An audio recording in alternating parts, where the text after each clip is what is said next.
We've been with V12 for many years, and that's been part of our growth. The integration was very seamless, very straightforward. What's very important in our business is average order value.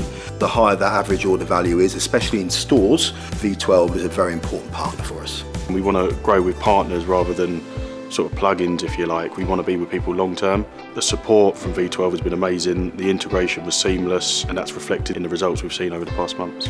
I think they really understand our needs and wants and work with us to make things better for us as well as them. In my eyes, they're the perfect partner to go with long term.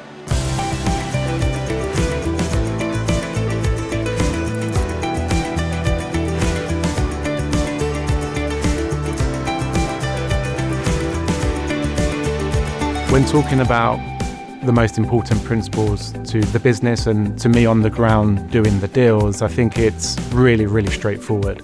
Very low execution risk and deliverability. And I think over the last 4 years, Secure Trust Bank has delivered on a constant and consistent basis in that respect. When they say they're going to do something, they do. From the very beginning, it was obvious that there was a meeting of minds and a real desire to create something flexible, something bespoke, something commercial.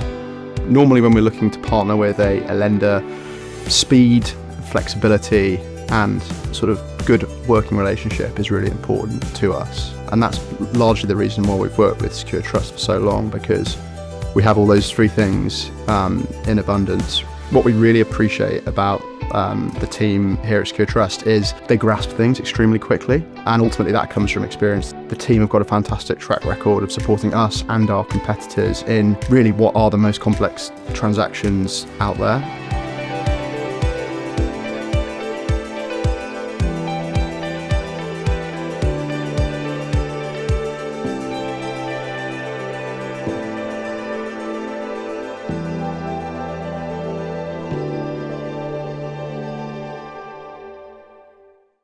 Welcome.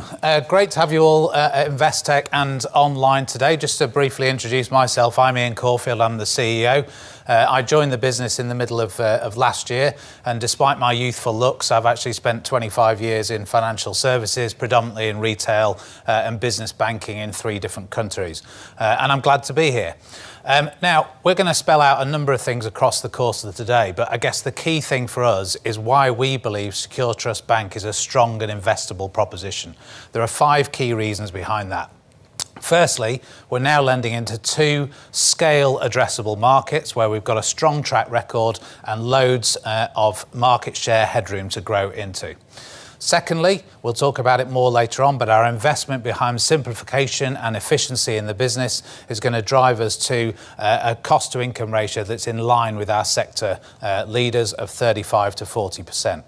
The business is already, as we'll show, on a trajectory to deliver 16% plus return on average equity, driven by 10% annual net lending growth. And we're going to deliver that with lower sub 1% cost of risk. And finally, with the exit of vehicle finance, the business is now well capitalised, and we're planning to use some of that capital to buy back our own shares over the course of the next 12 months. We've structured the day in order to take you through exactly those points. Firstly, Rachel and I are going to talk about 2025 and some of the goals that we've kicked across the course of that year. Then we'll give you all a cup of tea. And then we're going to focus on what it is we're going to do moving forward. Ultimately, what's the strategy that the business is going to be pursuing, and what are the revised set of medium-term targets that we're going to be chasing down over the course of the next 2 or 3 years.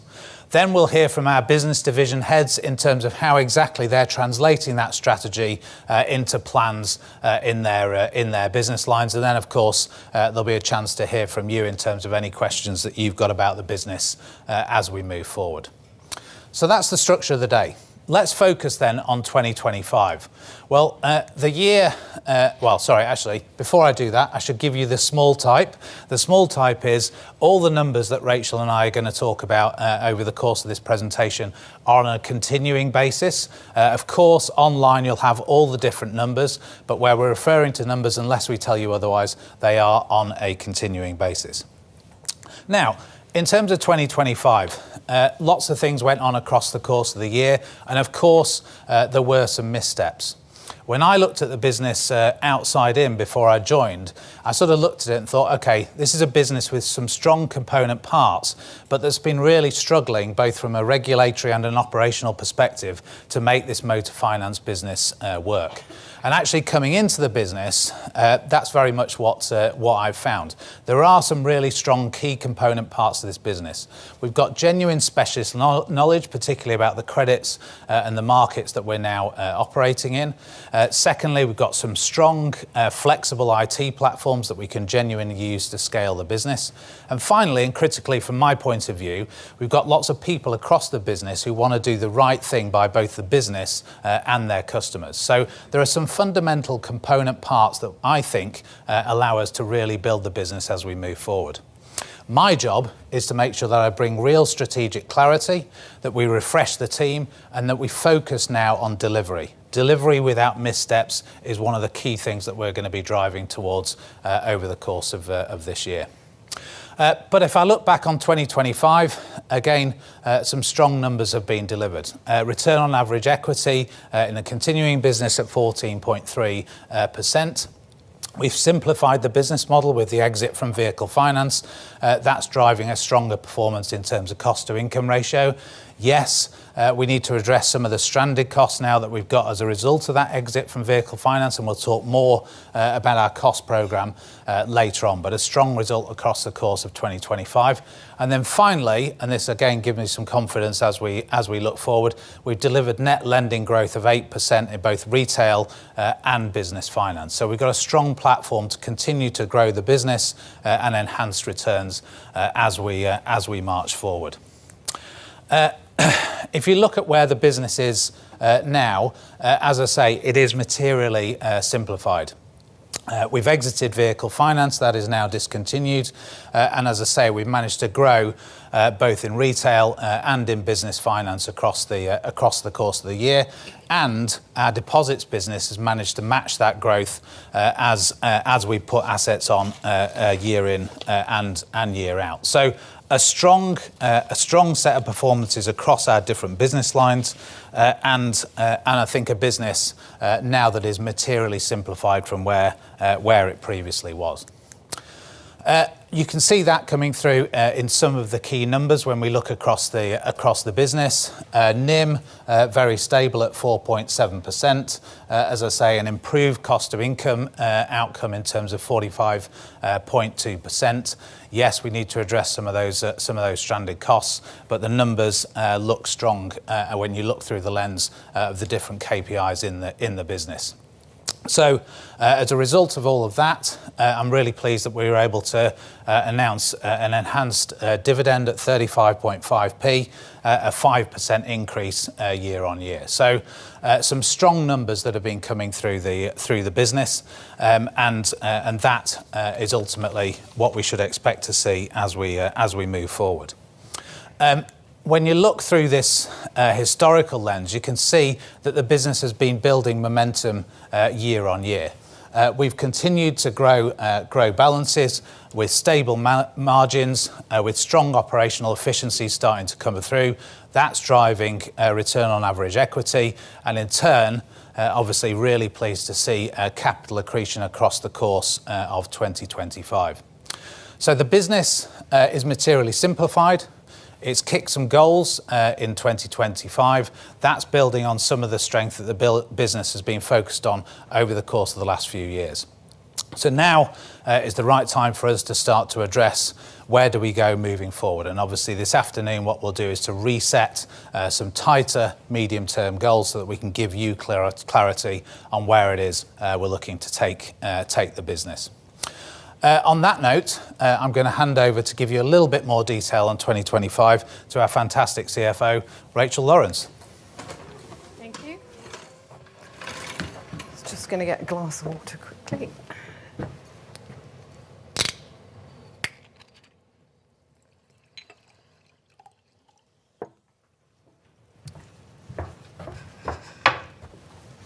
Okay, good afternoon, everyone. I'm Rachel Lawrence, and I've been the CFO at STB for over 5 years now, and I've close to 20 years' experience in fast-growing banks. So I will now guide you through the 2025 annual results in greater detail.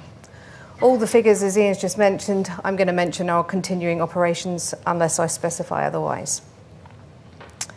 So, firstly, that was me. Firstly, our return on average equity stood at 14.3% compared to 15% in 2024. This result remains comfortably within our mid-teen ROAE ambition and reflects our ongoing commitment to delivering value to shareholders. Profit before tax was 59.3 million, largely unchanged from 59.4 million in the previous year. However, this figure was impacted by some non-recurring operating expenses and a small increase in impairment charges during the period. In terms of income, operating income rose by 6.2% to 165.2 million, up from 155 million in 2024. This growth was underpinned by a 9.5% increase in our average net lending book, which contributed to a 10.1% rise in net interest income. This strong performance was partially offset by a reduction in net fee income from our commercial finance division. We continue to drive operational efficiency, resulting in a 120 basis point improvement in our cost-income ratio to 45.2%, down from 46.4% last year. While operating expenses did increase by 3.5%, this was entirely due to non-recurring costs associated with the changes in our senior leadership team. The underlying growth in the cost base from business volume and inflation was effectively mitigated by these operational efficiencies that we delivered. Cost of risk increased by 20 basis points to 1%, with the impairment charges rising by 8.2 million to 31.4 million. In retail finance, the impairment charges did normalise following one-off model benefits that were in 2024, and there were a small increase in a number of cases within business finance. Turning to discontinued operations, we saw a significant reduction in the loss before tax pre-exceptional costs, driven by lower impairment charges from the vehicle finance business. However, this was offset by the additional provision we took in 25 for the motor finance redress. And finally, from a statutory perspective, the PBT was 27.5 million compared with 29.2 in 2024. So let me just walk through our net interest margin performance in a bit more detail. So overall, net interest margin remained stable at 4.7%. This demonstrates the effectiveness of our cost of funds management and our disciplined approach to asset pricing. So within retail finance, NIM increased by 10 basis points, and this uplift was primarily driven by the contractual repricing lag, whereas the yield curve declined over that period. But in contrast, the real estate finance business saw a decrease of 20 basis points, and this is due to a greater proportion of our low-risk residential investment lending, which has moved from 88.1% of the mix to 92.4%. And lastly, turning to commercial finance, there was a small decrease in net interest margin of 10 basis points, and this stemmed principally from a timing lag in lowering the portfolio cost of funds as UK base rates moved down from its peak in 2024. Lastly, but very importantly, our cost of funds fell by 0.8 percentage points to 4.7%, down from 5.5% in the previous year, with an exit rate of 4.5%. Now on to operating expenses and cost-income ratio. Lending growth has been a key driver for the year, increasing our operating income by 6.2%. On the other hand, our cost base has grown at a slower rate of 3.5%, reflecting inflationary pressures and operating expenses, as well as the higher national insurance contributions. Despite all of these headwinds, we have managed to offset the annual operating cost growth through the successful delivery of efficiencies. You've heard before Project Fusion. I'm pleased to announce that we've completed that, and the efficiencies that we achieved in our continuing business from that this year resulted in a 90 basis points reduction in the cost-income ratio. It is important to highlight, however, that there was £2.5 million of costs which we classify as non-recurring, which were due to changes in the senior leadership team, Without these non-recurring costs, we would have seen a much lower cost-income ratio because they've contributed about 150 basis points of that. So excluding those, the cost-income ratio would have stood at 43.7%. Just looking briefly at the jaws, so excluding the non-recurring costs, we saw an impressive improvement of 6.2 percentage points, demonstrating our focus on cost discipline and operational efficiency. Overall, these results underscore the progress we've made controlling costs while continuing to drive income, positioning us very well for the future. Now let me take you through our cost of risk performance for 2025. We saw a modest rise in our overall cost of risk, reaching 1% compared to 0.8% in 2024. This reflects our ongoing commitment to prudent risk management across our portfolio. Looking at the divisions, within retail finance, the cost of risk increased to 1.4%, up from 1%, but it is worthwhile noting that this uplift was mainly due to non-recurring model enhancements in 2024 that totalled 2.6 million. So if you exclude those, the cost of risk would have been 1.2%, demonstrating a much more modest increase year on year. In real estate finance, the cost of risk rose to 0.6% compared to 0.3% in the prior year. This was principally driven by two cases, including a legacy issue which is now materially resolved. Commercial finance, we saw a notable improvement with the cost of risk declining to 0.9% from 1.7% last year. The prior year figure was affected by a significant loss on a single client.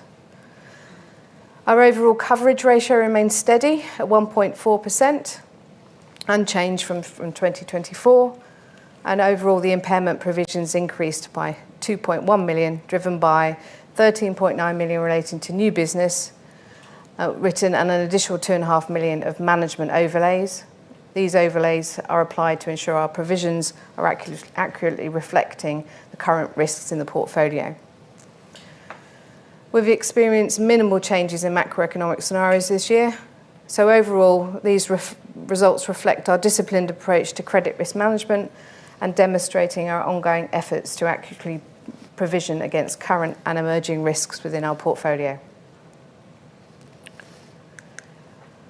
Moving on, I'll give you a bit of an update, which probably most of you are already aware of, on the 2025 developments on motor finance commission redress. So in October 25, the FCA published a consultation paper outlining its proposed motor finance redress scheme for customers that they had considered have been treated unfairly.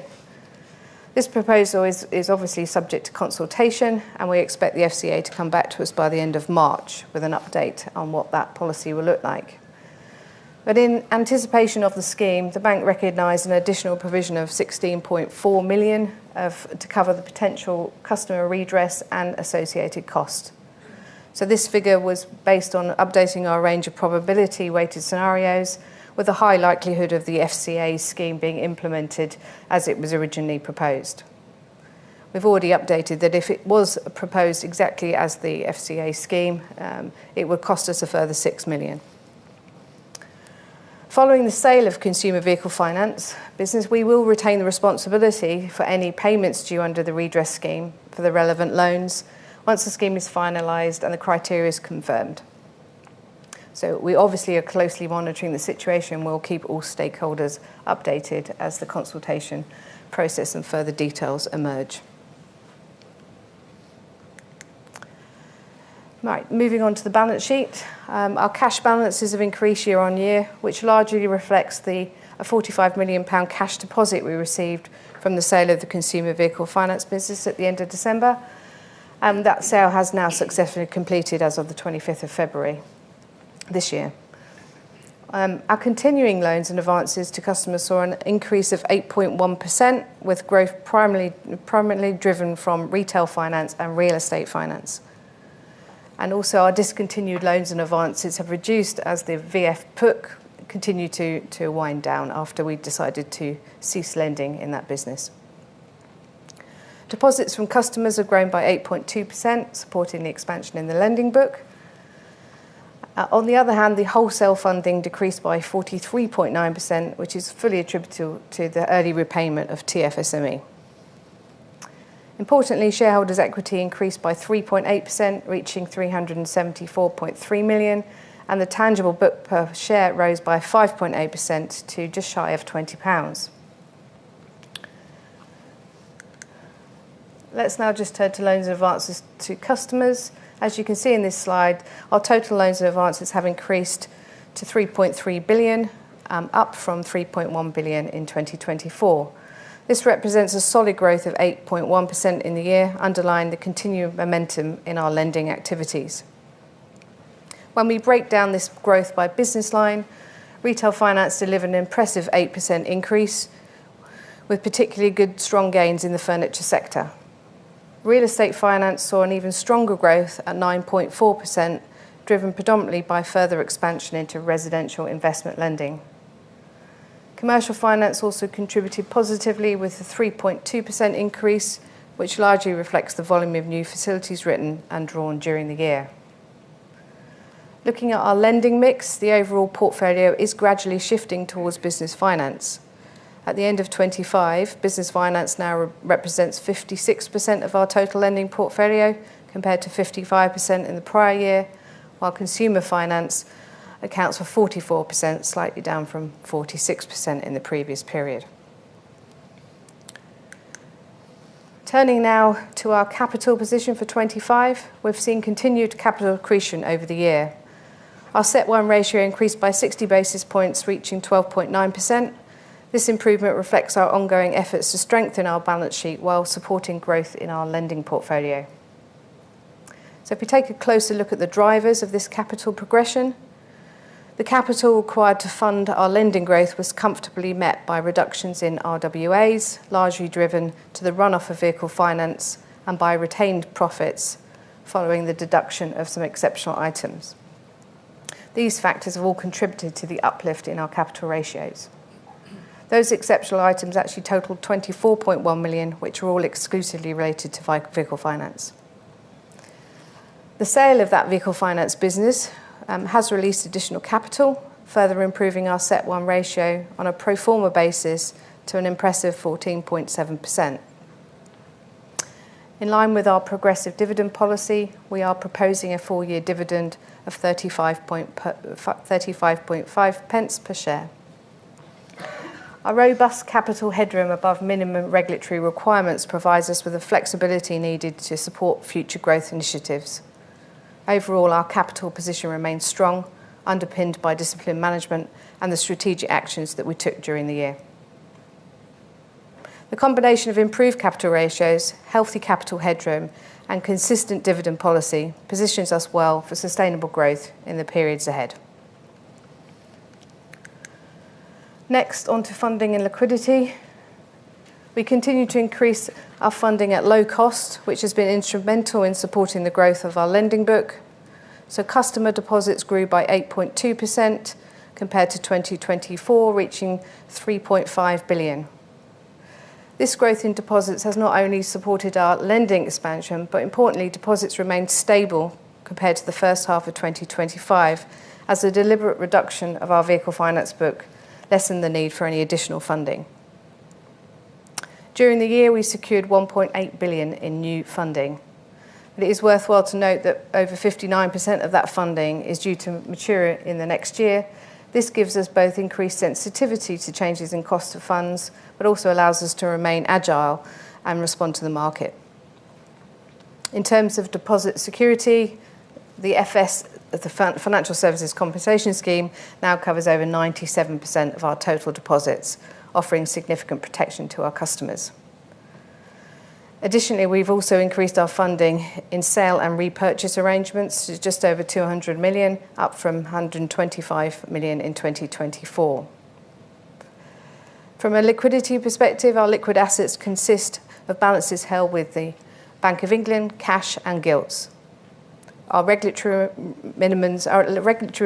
metrics remain very strong, with an average liquidity coverage ratio of over 190%, well above the regulatory minimums. This ensures we maintain a prudent liquidity buffer as we grow. So if we break down our customer deposits a bit, total fixed term deposits now account for 77% of the total, up from 73% last year, and notice and access deposits make up the remainder. Overall, our disciplined approach to funding and liquidity management provides a solid foundation for continued sustainable growth as we move forward. Let's now review our segmental financial performance for 25. Starting with retail finance, we saw an increase in income driven by higher balances, lower costs offset by higher impairment charges, all contributing to a strong uplift in PBT of 57.7 million. Turning to real estate finance, we experienced an increase in lending within lower margin, lower risk residential investment segments. Impairment charges rose, but this was mainly due to the two specific cases, with the majority of the impact relating to those legacy cases materially now being resolved. In commercial finance, we observed lower fee income, reflecting a reduction in early termination fees compared to the previous year. But on a positive note, the impairment charges improved relative to 2024, demonstrating our continued focus on prudent risk management. Finally, underlying operating expenses remained broadly flat after adjusting for the one-off costs linked to the changes in leadership. Our segmental performance demonstrates our ability to manage risk, control costs, and deliver sustainable growth across our lending portfolio. Okay, so let's now turn to the strategic decision made regarding the vehicle finance business and the resulting impact that had on the financial performance and the future direction of our business. So, as you know, in July 25, we made the significant decision to stop originating new loans within our vehicle finance business. We placed the existing book into runoff, a move fully aligned with our strategy to focus on the most profitable and higher returning segments of our business.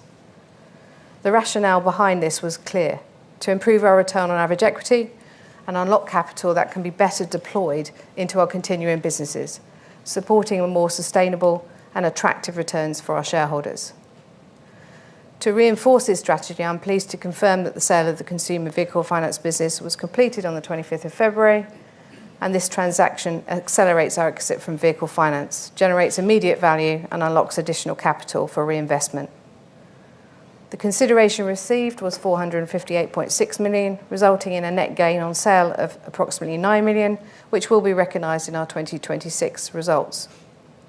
As I mentioned, on a pro forma basis, this boosts our CET1 capital ratio by 180 basis points to 14.7, further enhancing our financial strength and flexibility. Operationally, the exit from vehicle finance is expected to deliver a reduction of 25 million in annualised costs by 2028, with further details to be provided in our investor update later this afternoon. These decisive actions on vehicle finance have strengthened our capital position, improved cost efficiency, and positioned us to deliver better returns going forward. We remain committed to disciplined growth in our core businesses and to maximise value for our shareholders. So, in summary, we've delivered resilient results in 2025, demonstrating strong cost control, prudent risk management, and strategic progress in reshaping our business for sustainable future growth. Thank you for your attention. I will now pass back to Ian, who's going to talk a little bit about the strategic review and outlook.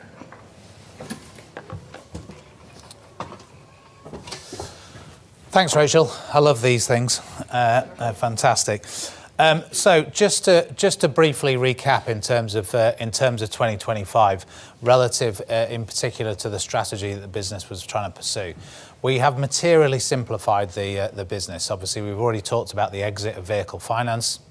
I'm really hopeful, and the FCA have now said to us they're going to do this by the end of the month, that when we get the final rules, we can move on, get whatever's in front of us out the way and draw a line under vehicle finance from a secure trust bank perspective.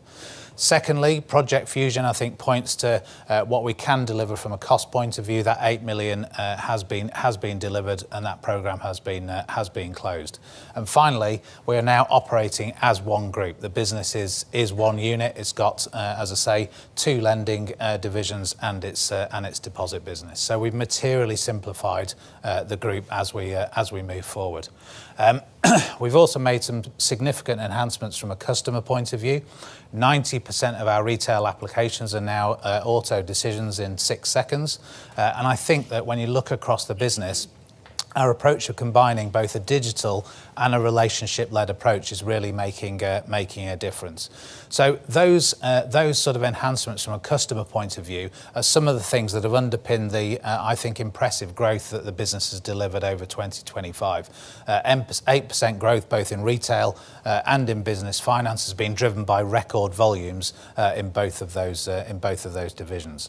And finally, I think you can see where our tech platform could take us. We've already got, I'm pleased to say, 500,000 people today registered for the V12 app. I think that's only going in one direction. The launch of our new savings app has also enabled us to deliver additional functionality to those customers. And as I say, I think we've got some strong, flexible platforms that we intend to use much more powerfully as we go forward. So 2025, it hasn't been without its missteps, but I think we finished that year in a much stronger position as a business, and that sets the platform for what we'll be taking you through later on in terms of where we intend to drive the business in 2026 and beyond. On that note, I'm going to close the 2025 section, but really keen to get any of your questions or thoughts in terms of the performance during the year. Rachel, do you want to come and join me just to...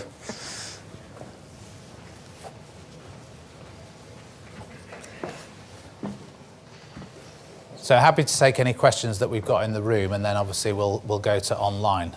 Gary, there's a mic coming around to you. Hi, thanks. It's Gary at Shore Capital.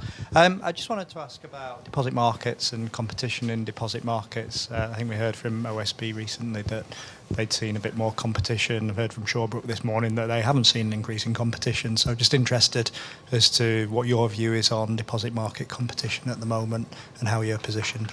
Sure. So I'm actually pleased we've got Rajat Mehta here, our savings director. So Rajat, you can come up in a second and comment on this. But look, from our point of view, and I think it's one of the powerful things about this business, we've very much been able to be in lockstep in terms of our deposit raising relative to the growth of the business. And actually, whilst of course there are ups and downs in that market, we haven't seen it materially shift. Ultimately, obviously the savings ratio in the UK is going in the right direction. There is a strong set of liquid assets available to us, and I guess our spread across that market has enabled us to maintain that stream without material impacts on the margin. But I don't know, Rajat, if you want to add anything to that. No, I think I think just echoing what Ian said, I think it's been quite stable for us, and we believe that we can continue to sort of effectively fund our lending ambitions, and in fact continuing to optimize our cost of funds. So actually no real sort of difference, or if anything, efficiencies to be built in.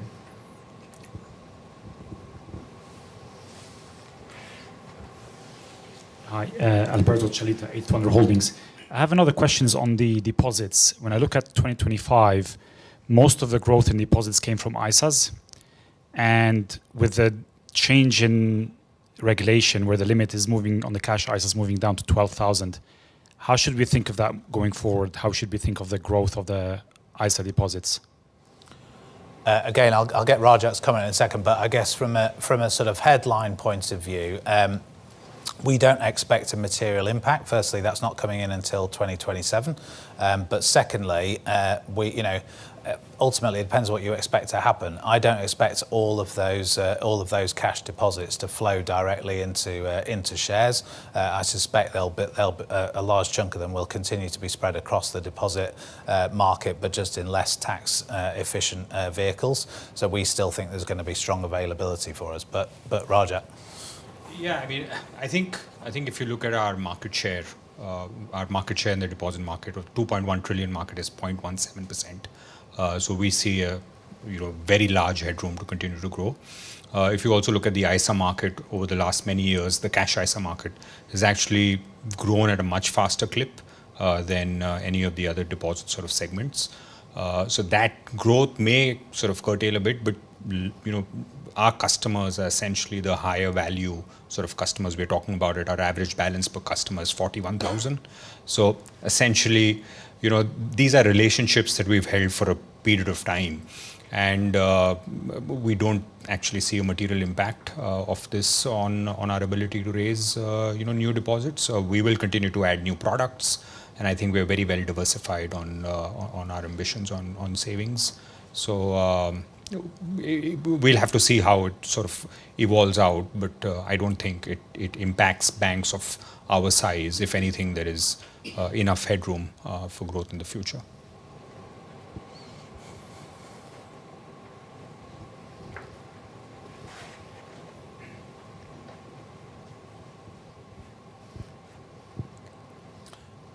Phil, have we got questions online that you want to tell us about?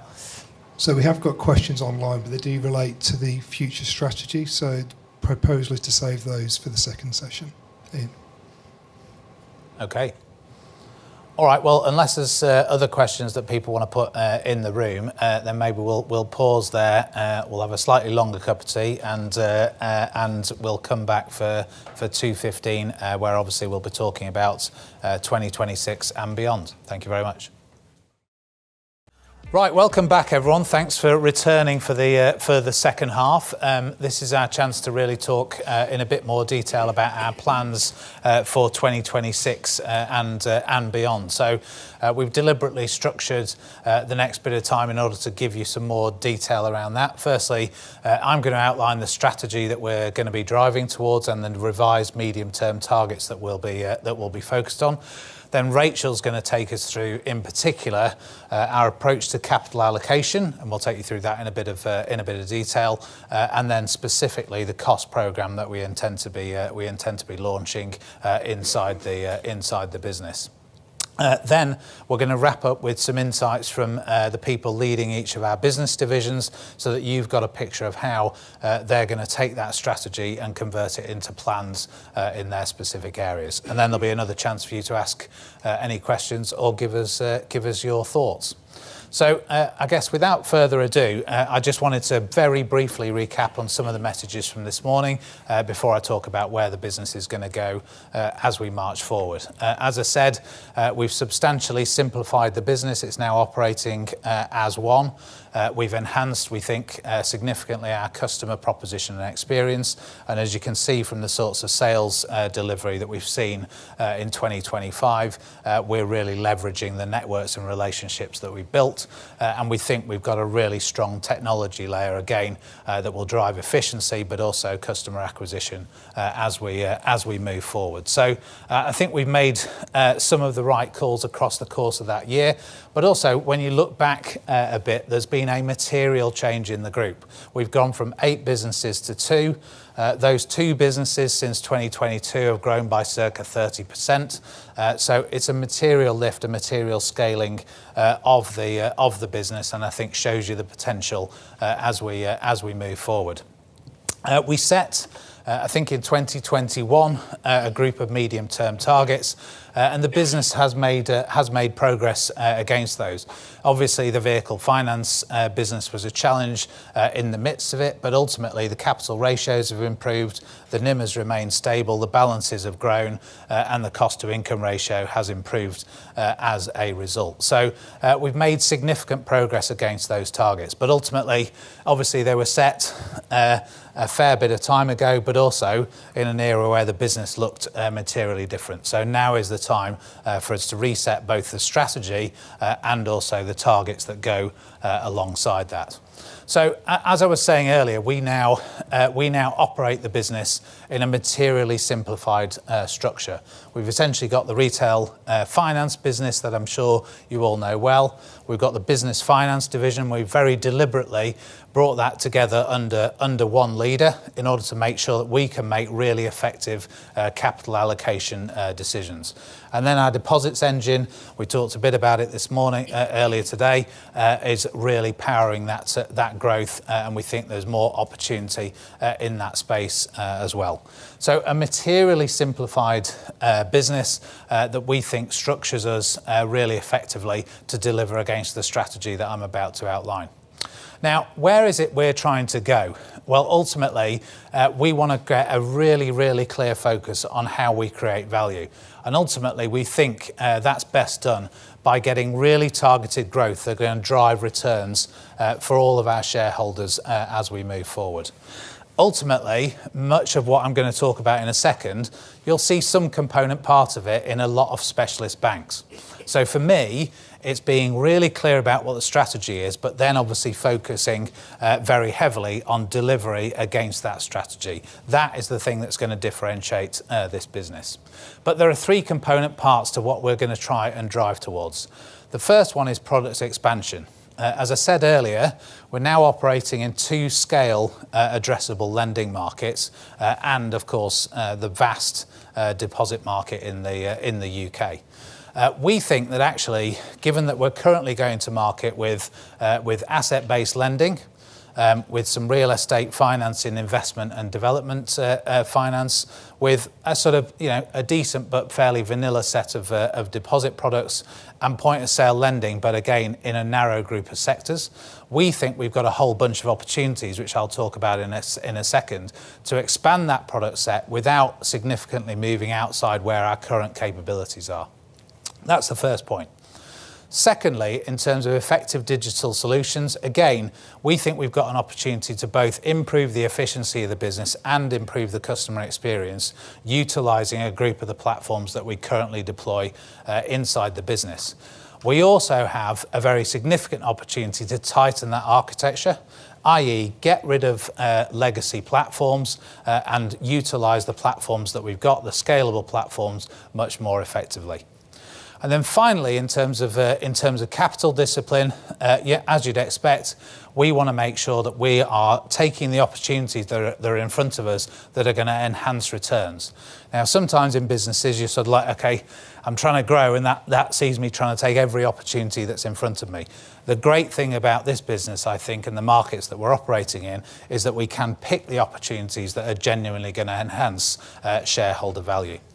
So those are the three component parts of the strategy that we're going to be pursuing. Just to deep dive into each of those a little bit more, and as I say, you'll hear from the business heads in a little bit more detail as well. In terms of product expansion, in retail finance, we've built a great business in furniture and jewellery, and increasingly in healthcare. We've built that organically. But we know that the point of sale lending market is much more material than the sectors that we're currently addressing. In particular, in home improvements, there's a great opportunity for us to build a strong business there. This is a classic sector where people want to borrow money over extended periods of time and very often at reasonably big tickets. So we think there's a very strong opportunity for us to use our existing capability in that space. Secondly, in terms of business finance, well, we've got a couple of big opportunities. Our real estate finance customers today, they very often want to utilise bridging either as they're entering a development or a deal or exiting it. At the moment, we're just watching them walk away because we don't have that, we haven't had that capability.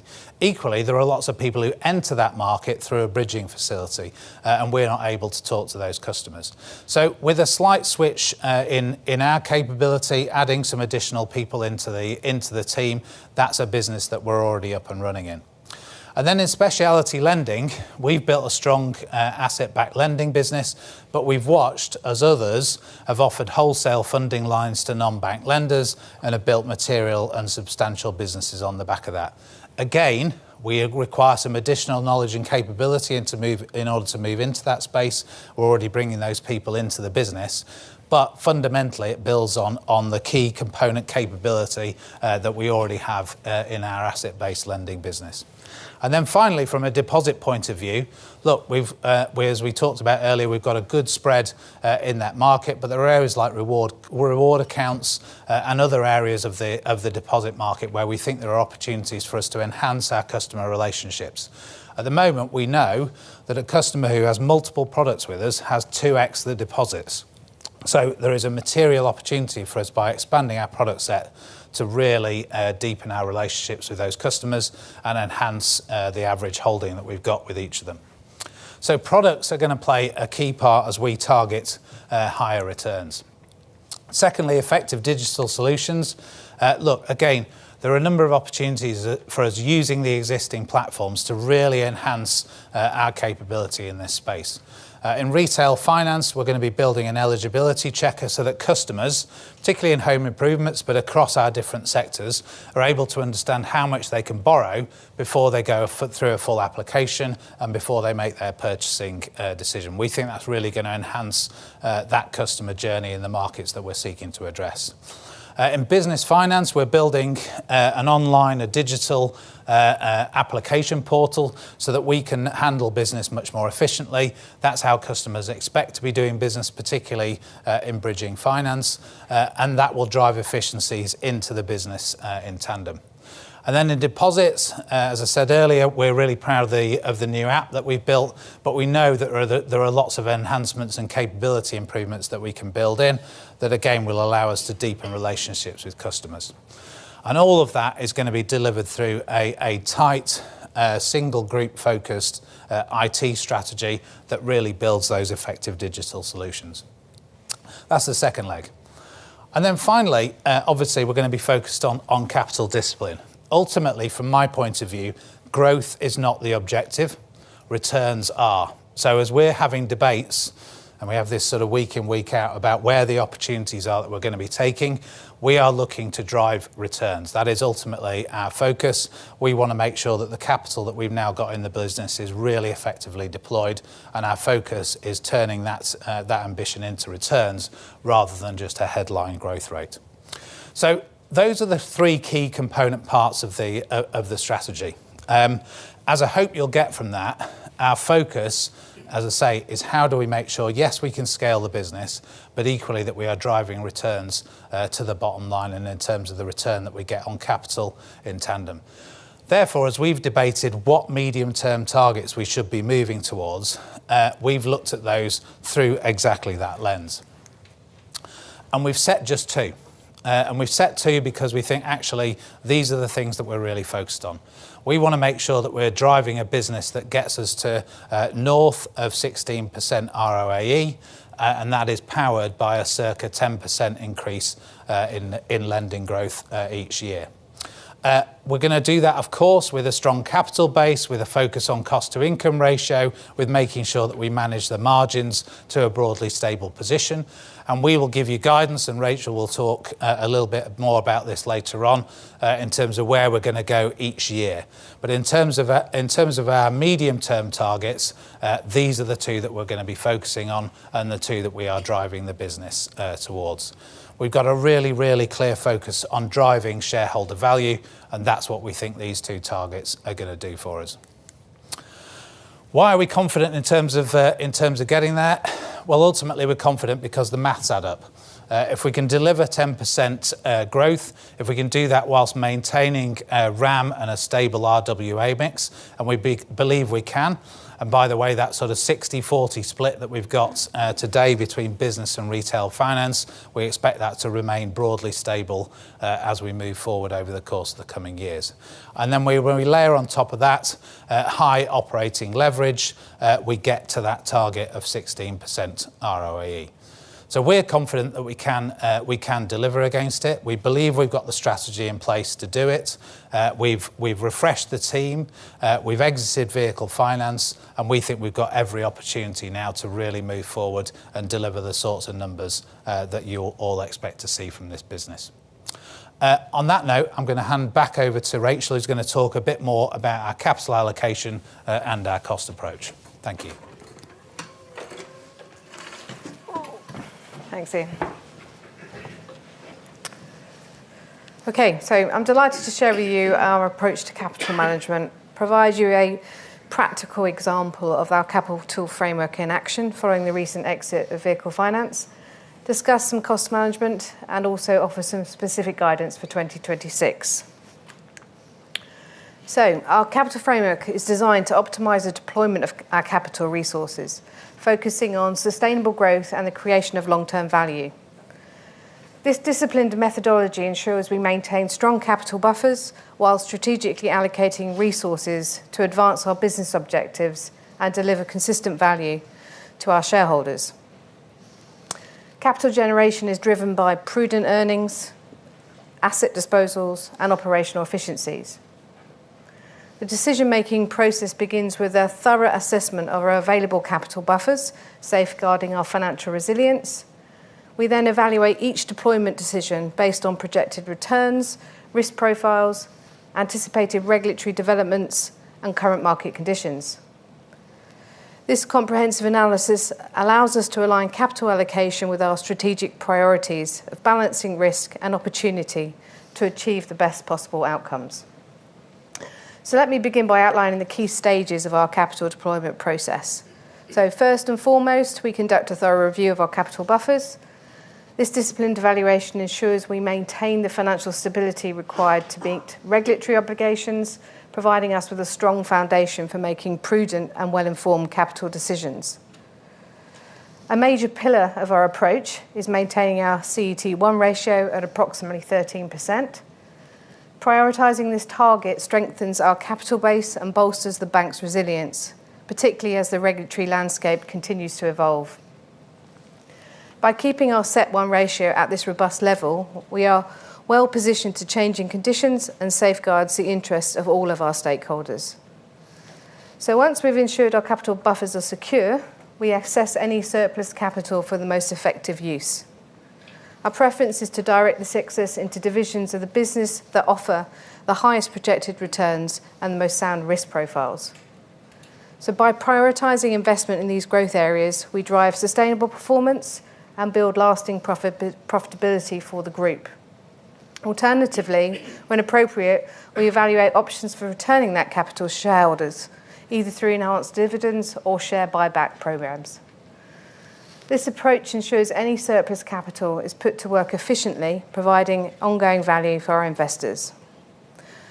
Also, all of these priorities are carefully aligned with our overarching strategic objective: fostering sustainable growth, ensuring continuous regulatory compliance, and consistently delivering shareholder value. We want to be transparent that this is the framework that we will be using going forward. This gives clarity to all stakeholders and demonstrates our commitment to managing capital in line with our long-term ambitions. So let me now turn to our capital position at the close of 2025 and how our capital framework that I've just outlined will work in practice. So our CET1 ratio stood at 12.9%, and on a pro forma basis, recognising the sale of consumer vehicle finance, this increases to 14.7%. So that transaction has generated a surplus of 1.7% above our new CET1 ratio of 13%, providing us with substantial flexibility to support future growth and enhance shareholder returns. With this surplus, we are well positioned to the upper end of our 8 to 10% net lending growth ambition in the divisions with the higher projected returns, further strengthening our core business. Importantly, we're also now able to enhance distributions to shareholders. So I'm therefore happy to announce we intend to initiate a share buyback programme, deploying 10 million of capital over the next 12 months in multiple tranches, subject to the necessary regulatory approvals. This decision reflects our confidence in the bank's ongoing strength and future prospects, whilst reaffirming our commitment to delivering long-term value for shareholders. So cost management, I'd like to provide you a bit of an update. This plays a crucial role in supporting our commitment to sustainable growth. As we outlined at the half year, we anticipated that the exit from vehicle finance would result in £25 million of cost savings, with a cost to achieve estimated at £5 million, and to deliver that by 2030 as the book ran down. However, the recent developments have enabled us to bring this forward significantly. The sale of consumer vehicle finance business, which, as I said, completed in February, and together with the planned migration of the servicing at the end of Q2 2026, accelerates our complete exit from vehicle finance. Firstly, this transaction realised a circa £9 million profit from the sale. It also accelerates the need to remove stranded costs given the immediate loss of income in 2026. So our revised target is still the removal of the 25 million of run rate costs, but now, importantly, by 2028, with approximately 90% of those savings to be achieved by the end of 2027. However, to deliver these accelerated savings, we anticipate an additional 12 million of costs to achieve this. Additionally, the product growth initiatives that recently were outlined by Ian, we will require around 5 million per annum of run rate costs by 2028 to deliver those. This initiative will support our strategic objective by simplifying the organisation and targeting a cost-income ratio of between 35 and 40% in the medium term, in line with most leading specialist banks. So turning to some 2026 guidance. 2026 is a pivotal year as we build on the decisive actions we took in 2025. So we are projecting net lending growth of between 8 to 10% within our divisions, demonstrating the strength of the core business and the opportunities presented by our new products. 2026 will be a transitional year, characterised by the launch of these new products and the execution of the accelerated cost management. So while these strategic initiatives are crucial for our competitiveness in the future, they will temporarily result in a higher cost-income ratio, which we anticipate to be around 47%. In addition, we expect our capital ratios to remain elevated with a CET1 ratio of around 13.5%. We aim to improve the risk-adjusted margins by around 10 basis points across our ongoing divisions, underlying our commitment to achieving enhanced returns for shareholders. Regarding distributions, we are dedicated to maintaining our progressive dividend policy to provide consistent returns to shareholders. And furthermore, as I've just announced, pending regulatory approval, we plan to initiate the 10 million share buyback programme. This reflects our confidence in the company's ongoing strength and future prospects. Lastly, as we complete the exit from the discontinued activities, we expect these areas to reach break-even, enabling us to focus fully on our continuing divisions. So, in summary, 2026 will be a year of transition, strategic investment, accelerated cost management for the group. These efforts will lay the groundwork for sustainable growth and value creation in the years to come. Thank you. And I will now pass you over to Andy Phillips, who will take us through our first divisional spotlight. Andy. Thank you.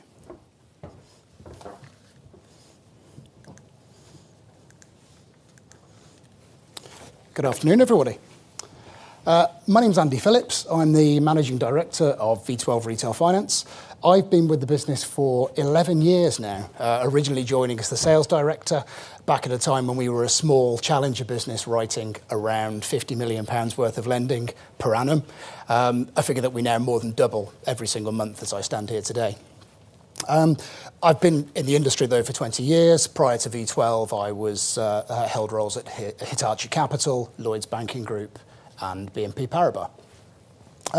For those of you who don't know V12 Retail Finance, we are a specialist point-of-sale credit provider. We provide credit facilities through a network of retailers right across the United Kingdom, everyone from very small independents right the way through to major national brands that you would know, a few of which you can see on the screen there. 90% of the lending that we do is interest-free credit. That was very much a specific decision that we made a number of years ago, a strategic direction to look at driving volume, low credit risk lending. And as a result, we partner with the sort of retailers that drive exactly that kind of low risk customer to us. When I say that sort of customer, what I mean is an aspirational customer. So these aren't customers that necessarily need to borrow money to make a purchase. They are looking to better their lives. They are, for example, they've bought a property and they want to buy the furniture. Or they're planning on getting married and it's time to buy the engagement rings. Or perhaps their career's taken off and it's time to buy that first Swiss watch. And whilst they don't need to borrow the money, they'd much rather take the retailer's interest-free credit facilities and leave their own money in the bank earning interest. So it's a really big driver of the success that we've had with the strategy, not just in terms of driving the volume. And as you can see here, we are now a £1.5 billion business off the back of that strategy. But also it's been the driver of our incredibly low cost of risk that we've enjoyed over recent years. And you can see that that comes through in the risk-adjusted margin of 5.8%. In terms of the number of retailers that we work with, we have 900 retail partners. That extends into many, many thousands of outlets around the UK across a number of different sectors.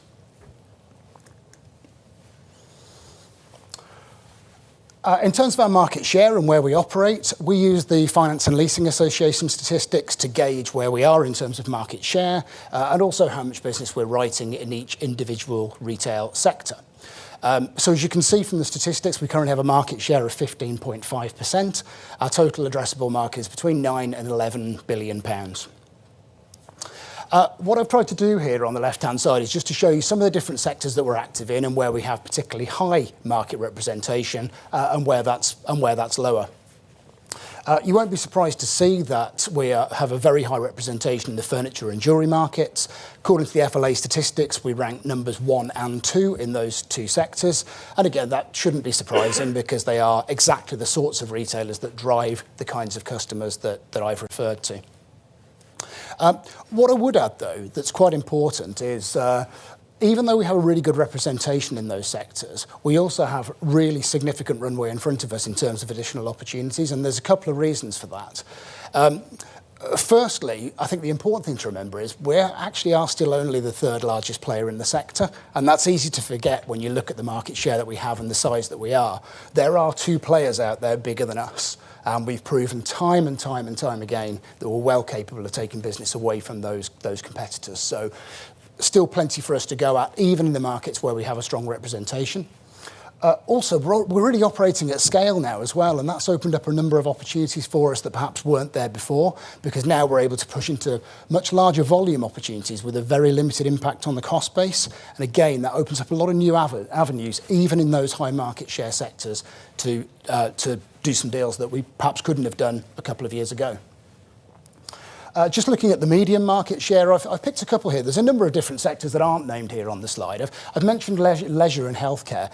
Leisure really covers everything from cycles and gym equipment all the way through to camping equipment and angling equipment and everything in between. So it's a very varied market. We have a decent representation in the market, but again, still very, very much to go at in retailers across the UK. But the one I think that I probably want to draw your attention to most is the healthcare sector.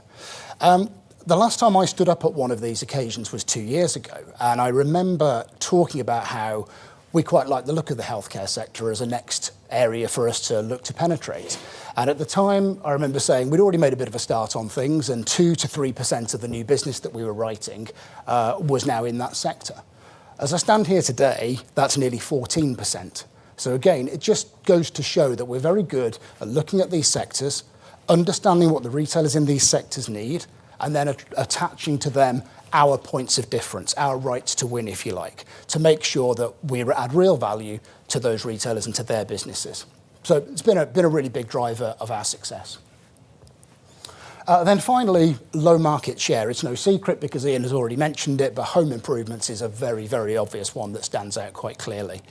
I'll give you a little bit more information as to why that is in the coming slides. I mentioned about that right to win, what makes us different, what it is that we bring that are points of difference in the sector. The place to start really in explaining that is the blue bubble in the middle. We are a fintech owned by a bank, and that is an incredibly powerful combination in the marketplace. You hear a lot in the press around how fintechs can't compete with banks because they don't have the cost of funds, and banks can't compete with fintechs because they don't have the agility with tech. And both of those things are true. We're really lucky in that we can address both sides of that coin. So the STB ownership brings us all of those sort of banking hygiene factors that you would expect to bring. Surety of funding, competitive cost of funding, but also the regulatory and compliance side of things, the governance side of things, that of course is important to us as a business, but it's also really important to our retail partners. These partners are regulated entities in their own right. So increasingly this is becoming a point of difference. They want to partner with people that will keep them safe in this regulatory environment as well. So that bank backing really does enable us to do some really special things that as a lone fintech we would struggle to do. In terms of the fintech side of things, I think it's fair to say that's what we're known for. Anybody that knows the business knows that we're a tech-led business. We always have been. That's the key point of difference that we try to bring to market. Really, the secret sauce to that is our ability to integrate, and to integrate so broadly with retailers, be they very small or very large, be they very sophisticated in their tech stack or completely unsophisticated in their tech stack, and everything in between. And it's the ability to be able to do that right across the UK that helps us to build the sort of retailer network that we've now got. To put it into perspective, I have competitors that might do 2-3 integrations a year, whereas we'll do 2 and 3 integrations in a week. So it gives you an idea of the sort of difference that you're looking at in terms of our agility in the market. I've mentioned the other points. That operating at scale is really something that's starting to make some very big differences to us now as we become the size of business that we are.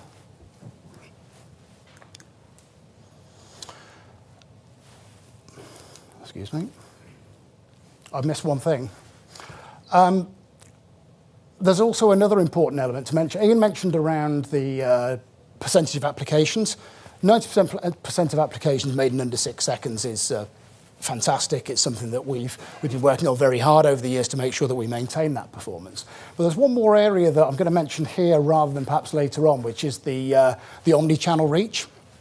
Earlier on this year, we launched our app to market, which gave us an opportunity to start talking directly to our customers. At the moment, we have 500,000 of those 1.3 million customers already into the app. And what that's now enabling us to do is to speak directly to those customers. Historically, and of course going forward, we'll still deliver the service that we do via retail relationships. That will continue to be a massively important part of what we do. But it's very obvious that having that many customers with a direct communication channel, there are really significant opportunities for us to offer those products, new products and services, be it from within V12 or from the broader Secure Trust Bank Group. And I'll give you just a small example of that. In Q2 of 25, we launched V12 Personal Finance. That is basically a personal loan aggregator. So what we're effectively doing is going to our customers to say, are you interested in taking a personal loan?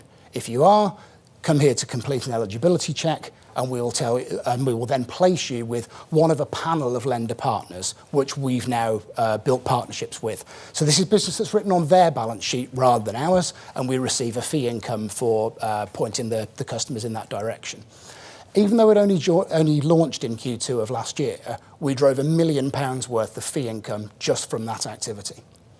So it shows we can talk directly to these customers. They want to hear from us. They are interested in the products that we provide, and we are a banking group. And anybody using a banking group's app would be expecting to find more than they currently do in this app. So the future for us in terms of business to consumer, for me, is enormous. It's not just attractive to customers either, it's attractive to the retailers, because increasingly they look at the app and like the fact that you've got 1.3 million customers in there that they could offer retailer offers to, for example. So it becomes very much a complementary relationship, both the end consumer, the retailer relationships, and ourselves there in the middle. So I hope on future occasions I'll be talking to you much more about the progress that we're making in those areas. Just coming back to the traditional retail finance business, I thought I'd talk to you more about home improvements and why home improvements. The home improvement market is a really, really significant market. It's a £3 billion addressable market as it stands today for point of sale credit. And what I'd also say is when I say home improvements, this £3 billion is the traditional home improvement market. So it's people buying conservatories, windows, kitchens, bedrooms and bathrooms. What it doesn't include is what's increasingly becoming the home improvement sector, which is renewable technology, something that historically has been quite niche, but is now becoming more and more part of everybody's everyday lives. Solar panels, batteries, air source heat pumps, etc., the sorts of things that going forward we'll all be looking at much more, and our future home improvements are likely to revolve around those sorts of products. That $3 billion doesn't include any of that. So there is such significant growth in the market on top of that $3 billion, in my view. How will we do it? Well, you'd be surprised if I didn't say we were going to use some technology to do it. So that's exactly what we'll do. We'll introduce an eligibility checker to the market. What this will enable us to do is customers will be able to complete a soft search, check their eligibility for credit, and we'll be able to tell them if they're good for credit and how much they're good for in terms of a monthly payment. That means that customers can proceed with real confidence, knowing they'll be accepted and how much for. But also the retailer knows that. The retailer has confidence of the customer's acceptance. And also the retailer now knows that as they embark on their home improvement project, which these things invariably are rather than a one-off spend, they know that that customer has headroom to make those further purchases. We've already started talking to the market about this, as you would expect. We've already been out there talking to home improvement retailers, and it's really interesting to them. They think it makes a real difference, and it's certainly opening the doors for us to have some really strong conversations. So really, really high level of confidence in terms of our ability of what we're able to do in this market and how quickly it is growing. And again, you'd be surprised if we hadn't already made at least a little bit of traction. So here I have a testimonial of one of our early home improvement retailers that we've already onboarded. Heatable's a business that sells gas boilers as well as air source heat pumps, new renewable technology, etc. And the reason that I really, really like this testimonial is that the reasons they've said that they love us are all the things I would hope that would come through in our points of difference. They're the things we hope the retailers notice. So just to pick some of it out, V12 enables us to deliver a fast, frictionless application journey. There's the tech. While maintaining the standards and the safeguards that customers expect. So you've got the hygiene factors, the safety of the bank ownership. The balance between speed, integration and responsible finance, and how well they're supported by the team. If we went out to market and tried to put in a nutshell what value we add to retailers, that's it. So that testimonial really pleases me. If we can continue to get those sort of results in that market, then I have no doubts at all that we can grow it very successfully.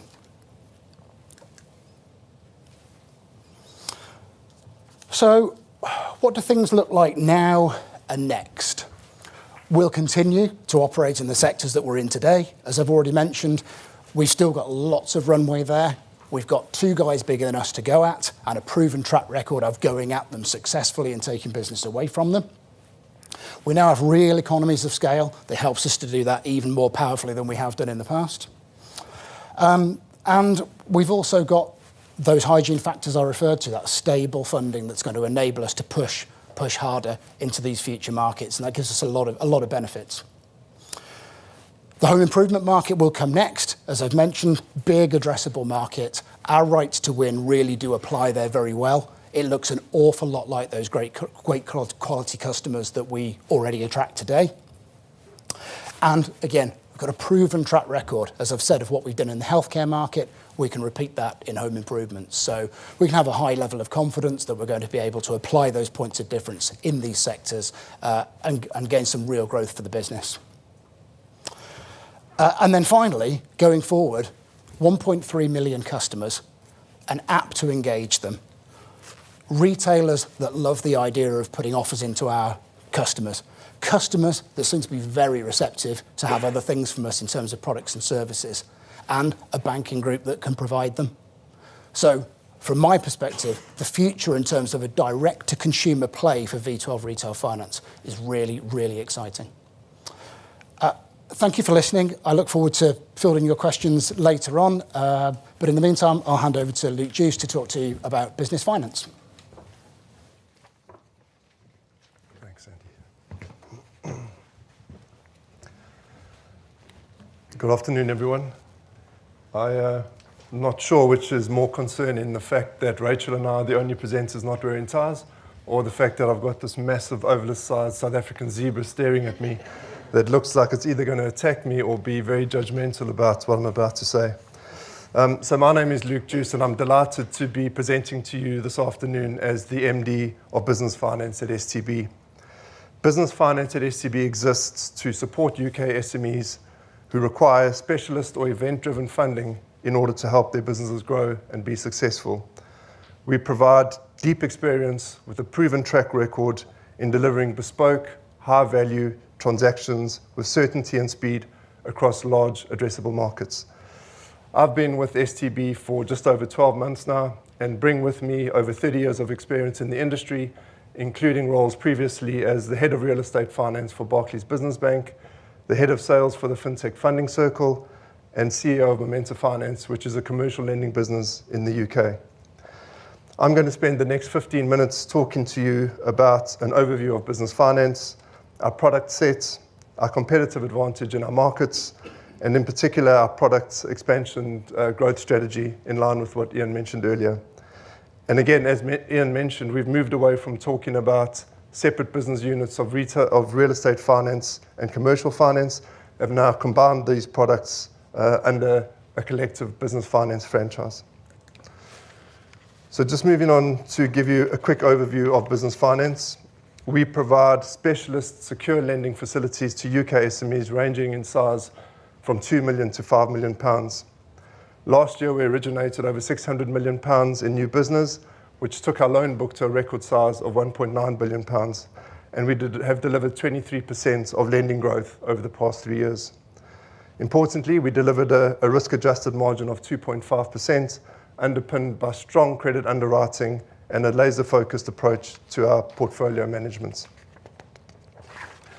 On the left side of the slide, you can see our full product set out, which I'll step through just to give you all a flavour of what those products entail.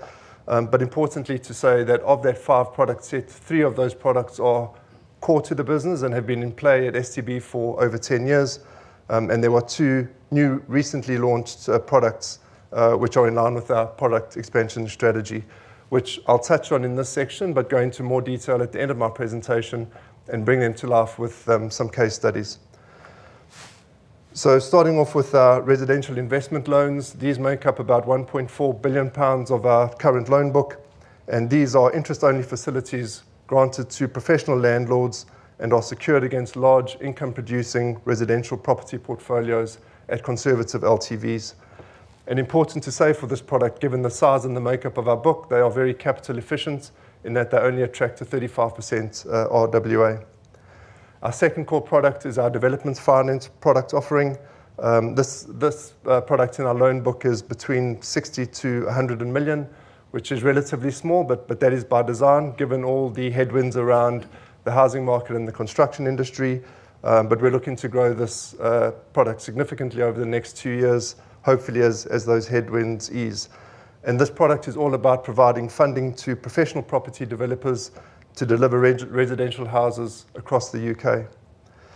Our third core product is our asset-backed lending products.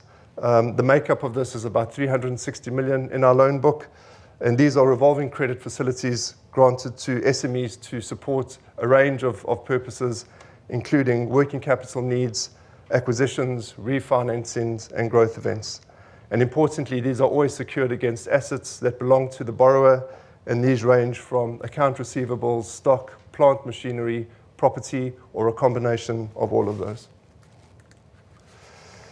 So on the slide in front of you, whoops, I'm getting ahead of myself and not talking about the strategic products, so excuse me. I'll touch on them now, but could come back to them in more detail at the end of the section. So I think Ian actually did a good job in summarising the 2 new products that we are launching. The first are bridging finance loans, which are short-term property-backed facilities to provide funding gaps to borrowers until long-term finance kicks in, or typically they have asset sales to repay their bridging facilities. And the second product is speciality lending, which are wholesale funding lines given to non-bank lenders who operate in the UK, who in turn on-lend those monies to their own borrowers. So having walked through the product sets, the slide in front of you gives you an idea of the addressable markets that each of those products operates in. And I think the key takeaway from this slide is that even with modest penetration into those markets and modest growth across those products, that supports our growth ambitions hugely, and we can grow our loan book significantly just by taking a small share of the respective markets. So having spoken about our products and the markets, I'm going to move on to our competitive advantage. And Andy spoke about the right to win in the retail business. our right to win in the business finance space sits across a number of pillars. The first is a strong relationship approach to origination. And in fact, if we look at all the business that we originated last year, over 70% of that was repeat business from existing borrowers or existing business introducers. We have the ability to deliver bespoke specialist solutions faster than traditional banks. I know every specialist lender will probably tell you that, but we validate it all the time. And as a good example, we provided a £75 million asset-backed lending deal to one of our sponsors last year in Spirit Capital, who were looking to acquire a business called Watson's Fuels. They needed certainty of the funding to proceed with that acquisition very quickly. They engaged with us early, and we were able to give them an answer in being able to support them within 2 weeks as opposed to a number of months, which is typically what the traditional banks would do on a ticket size that large. We have a highly experienced team that have been in the markets and with STB for a number of years, which naturally wins us business. And as a good example of that, we have a relationship director across our real estate products that alone originated over £75 million in new business last year. And finally, we are highly recommended in the markets. We conduct a survey of our borrowers every year. And from the latest survey, over 90% of our existing borrowers would recommend us to others in the markets that require funding, and that's obviously something that we're very proud of. So hopefully that has given you a flavour of what we do and how we operate. I'm going to end off my section talking about the two strategic products that both Ian and I have covered off already, just in a bit more detail and bringing them to life with some case studies. So bridging finance, we estimate that the addressable market for bridging finance is now close to £11 billion. And it's a market that has matured significantly over the last 3 years. Importantly, these loans fit very strongly with our existing real estate products. They're the same borrowers, the same market risk, the same asset class, and actually managing their product leverages off our existing infrastructure that we have in the business. So the cost to enter that product has been low for us, which is great. Importantly, around bridging loan products, these loans are dominated by commercial finance brokers in the UK as a distribution channel. They are used to dealing with lenders where they can make their loan applications electronically. So we've needed to match that, and very happy to say that by the end of H1 this year, we will have a fully digital loan submission portal that will give us access to a completely new and large distribution channel in the markets, which is very exciting. And probably the most important thing about bridging finance is that strategically it allows us to fund property professionals and developers across the whole life cycle of their various projects. So we can grant a property developer a bridging loan on the way in to acquire the land, development finance to build out their scheme. Once the scheme is built, we can give them a stability bridging loan while they wait for the property to rent up. And once it has rented up, we can provide them with a long-term residential investment loan. So it becomes very sticky with borrowers when you can fund them across that whole life cycle, and becomes very important for both sides. I'll bring the bridging product to life using a case study for it's actually one of our largest borrowers in the bank by the name of Cubic Capital. They have about £40 million of lending with us at the moment, and they've been doing business with us for over 5 years. They had targeted a site that they were going to use for their next residential development. Unfortunately, we couldn't help them with the development finance for that because of the concentration limit in our portfolio. But they ran into planning delays, which means that they couldn't trigger their development finance with the new lender. And the whole scheme came under pressure because the vendor was threatening to withdraw from the transaction. So they came to us, they said, "You guys know us well, you always manage to find a way, is there anything we can do?" And because we were able to offer them a bridging loan, we did give them the finance that allowed them to secure the property and take the pressure off of them while they finalise their planning issues. And we will get repaid when their development finance kicks in. And then the last strategic product that I'm going to touch on is speciality lending products. So we estimate that the market size for speciality lending deals now is between £7 and £9 billion. The product itself is in a very close adjacency to our existing ABL product. but with the key specialism needed to understand non-bank lenders. And we've invested heavily in resourcing talent into our business that do understand that specialism, mostly from some of our competitors who, again, as Ian mentioned, have been very, very successful in this space. I'll bring it to life in terms of another case study. So Pro Marine Finance is a business that's been trading for over 15 years. They are specialist lenders that provide finance to people who want to buy marine mortgages or leisure craft.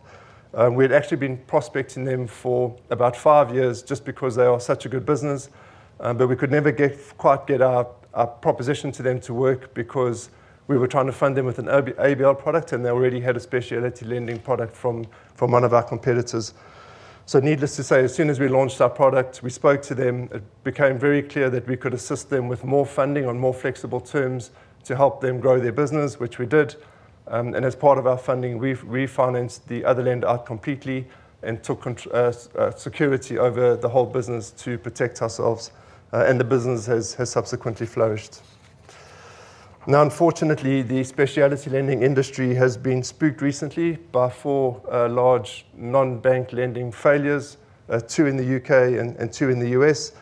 And essentially, this is down to a fraud issue where all of these lenders were double booking assets into their various collateral pools. So I think it's an issue we're very well aware of. We're very conscious of it. But it is important to say that this is unfortunately not a new issue in the industry.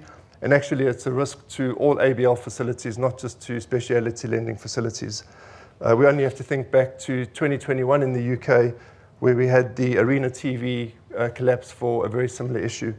So we are confident that we can mitigate against this risk because we have a strong track record of being forensic on our borrowing bases and data tapes in our ABL business at the moment. And we will certainly carry that risk discipline forward into our specialty lending facilities. And actually, I think because of the chaos the recent failures have caused in the markets, I think big banks will do what they always do and panic and overreact and withdraw. And actually, I think that gives us a really good opportunity to step into the gap and get access to borrowers that ordinarily we just wouldn't have been able to. So I think the phrase is never miss the opportunity to take advantage of a crisis. So that's it from me. I'm going to leave you with this slide, which again sets out our existing products and those that we have started to scale already. I think my takeaway comment that I can hopefully leave you with is that all of our full product sets allow us to operate in an addressable market of over £90 billion. The new growth products are very close adjacencies to our proven core products, and we plan to leverage what we do well on those core products to grow well into the new products, which gives us a huge market to go after without needing to compromise on our credit risk or come down on our proposed return hurdles. So that's it from me. Thank you for listening to me. Look forward to taking your questions in the Q&A. I can see lots of nodding heads when I mentioned the specialty lending. But until then, I'm going to hand over to Rajat. Thank you, Luke.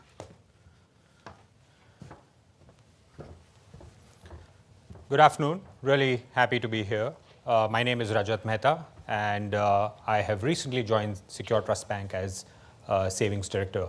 My background, over 2 decades in building retail banking franchises across multiple geographies. More recently, I was leading the deposit franchise for Oak North Bank, and I helped them build that to over a $6 billion franchise, scaling it 3 times over. So savings is a really interesting opportunity, and I'm really excited to what we can do here at Secure Trust.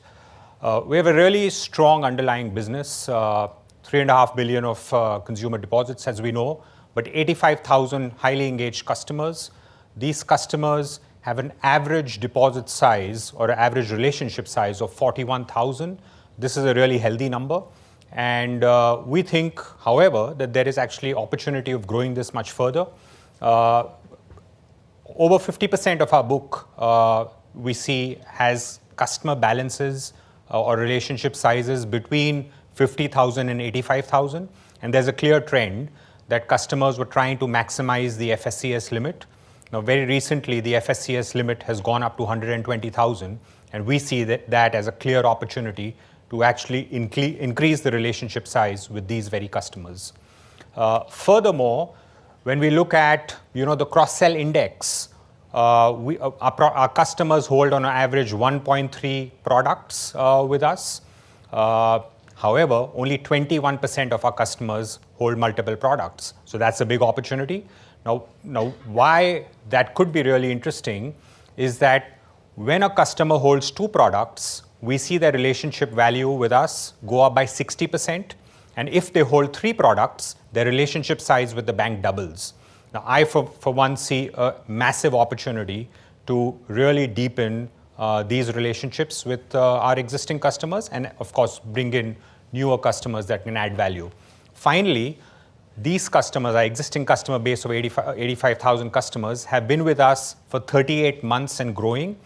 Now, for everyone who understands the deposit market, most customers, can be quite, most banks see customers leaving around for rates, but we see a lot of our customers reinvesting and reinvesting with us, and that 38 months and growing is a clear, reflection of the trust that they have with the Secure Trust savings franchise, which is a really, really great opportunity, in my opinion, for what we can do to build on and clearly sort of build for the future. When you look at our product mix, 78% of our products are term products, and that's a really healthy mix across product groups. But the advantage of having 78% of products as term is it gives us a really strong view of our liquidity profile, which is a really good place to be given our focus on lending through. And finally, when you look at our market share, we're only 0.17% market share in a 2.1 trillion household savings market. Now, that is a massive opportunity. There's a lot of headroom for growth. And as we invest more, as we bring in more products, we think that there is absolute comfort in continuing to fund our exciting lending businesses, through over the next few years. And we think that we can further deliver more value and more efficiencies in the business. Moving on, and within the structure of what Ian has mentioned, there are 3 key areas of focus. I think 2026 and beyond are going to be really exciting for savings at STB. In terms of product expansion and our initiatives there, we're looking at adding newer products to widen what our customers can save with us through. Tracker products, base rate tracking products, and hybrid savings are clearly examples of products that customers have said that they would be interested in. These are also products that have lesser competition, and we think that could be a great addition to our suite of products that our customers save with. In terms of segments, and I've spoken about the 2.1 trillion household savings market, there are other segments of savings and deposits, particularly through pools like charities, business deposits, and education institutions. These are increasingly looking to save with banks such as Secure Trust. We want to get into these segments, and that's going to give us access to 300 billion of additional, deposit pools, which is going to further, enable us to raise new deposits at competitive prices. We want to also build effective digital solutions. Distribution is key in any retail business, and we want to diversify distribution by working with deposit partners. We also want to continuously invest in our digital platforms so that we can scale far more efficiently. And a interesting data point that I want to share: 4 out of 5 customer interactions today are self-serve transactions or interactions that our customers do on our digital platforms. Now, this, I think, is a great opportunity for us to grow, but grow in a very efficient manner. So as we scale, as we get more customers and more deposits, we can continue to bring in cost efficiencies because these are very scalable platforms, and our customers are increasingly self-serving a lot of their needs, which is a really good place to be. And finally, I think this is a really efficient business, but we will continue to build this business in a very efficient manner. We want to drive customer loyalty, customer relationships. And I think by doing that, we're in a really, really good position to continue to, fund our lending businesses, but at a much lower cost, and cost efficiencies coming in. So I think overall, really interesting space for savings in 2026 and beyond. And I'm going to hand it back to Ian to take this forward. Thanks. Thanks, Rajat. Well, I hope you found that informative. I guess listening to it, I think I've set 2 soft plans for the 3 of them. So I'm going to have to reflect on that after today. But just to recap in terms of some of the key messages from us in terms of how we take the business forward. We've set a refreshed strategy.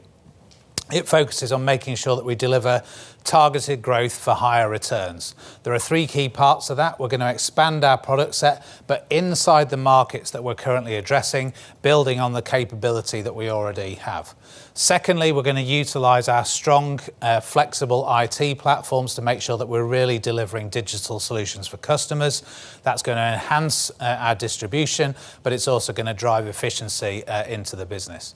And finally, we're going to execute all of that with really clear capital discipline, making sure that we're looking not just for growth, but for real opportunities that are going to enhance value. And I guess the good news, and I guess you've heard it from the guys now, the good news is that in each of our markets, we've got plenty of opportunities to enhance value at the same time as growing. That gives us some confidence in setting 2 medium-term targets. Firstly, delivering 16% plus ROAE, and secondly, driving that with 10% circa annual net lending growth. So we've got some clear targets, a clear strategy to deliver against them. But just to remind you again why we believe that Secure Trust Bank is such a strong, highly investable proposition. There are 5 key parts to it that we've covered today. Firstly, we're operating in large markets where we've got scale, we've got a track record, we've got the capability to deliver continued market share gain in those markets. Secondly, and as a northerner, you can rely on me for a continued focus on cost. We've got an opportunity with the investment that we're going to make to continue to simplify and drive the business efficiently. That will deliver a cost-to-income ratio that's in line with our sector peers, market-leading sector peers. Thirdly, we've got a clear trajectory to those 2 targets that I outlined, 16% ROAE driven by 10% growth. We are on a trajectory to deliver that, and we'll do that with a lower cost of risk, sub 1%. And finally, we're now well capitalised. The sale of vehicle finance, but also the capital accretion in 2025 puts us in that position. And subject to regulatory approval, we will start to use some of that capital to buy back our own shares over the course of the next 12 months. We really believe that those 5 key component parts of the proposition make this a very investable bank, and we look forward to working with you over the course of the coming years as we deliver against those plans. On that note, I'm going to wrap up. I'm going to ask the team that have presented to join me. I'm hoping we can get a couple more chairs up here, and really interested to hear your questions and thoughts on what we've outlined. Come on up.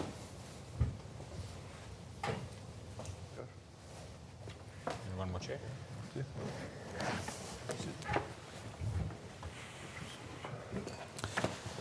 There we go. Okay, who wants to kick us off with a question? Phil's holding his mic and he's passing it over. Would you mind introducing yourself just for everyone else whilst we're when you're asking? Yeah, good afternoon. I'm Paul Stephanie from TCM Wealth. On the 10% lending growth number, do you envisage this being 10% for both sides or one to grow faster? I don't have any favourite children in this respect. I think actually, as we've been outlining, we've got very strong growth potential across both retail and business finance.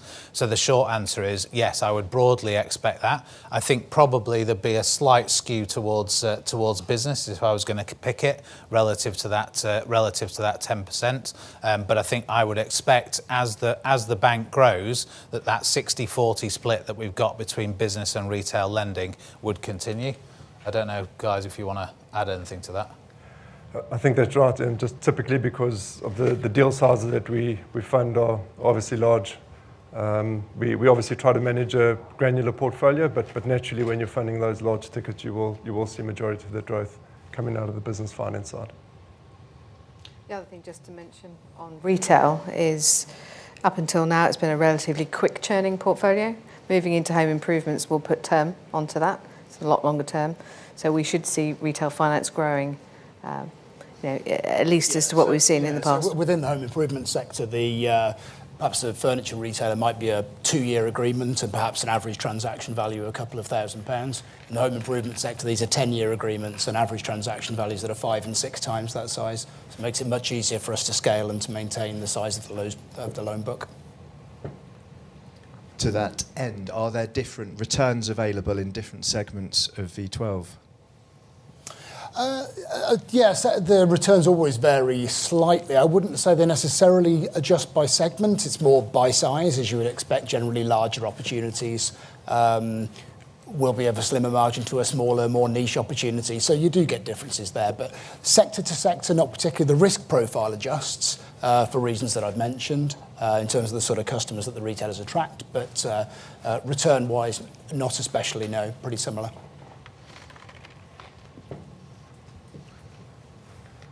Gary, there's a mic coming your way. Thank you. It's Gary at Shore Capital. I've got 3 if I can.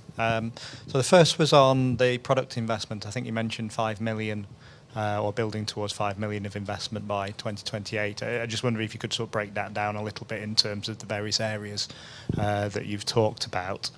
I don't know if you want to take these let's one take at a them one by time. one, shall we? Rachel, do you want to talk about the investment? So there's investment across all of the divisions, both from a people perspective and from a tech. I mean, you heard from Andy that we've built a eligibility checker, so that's part of that.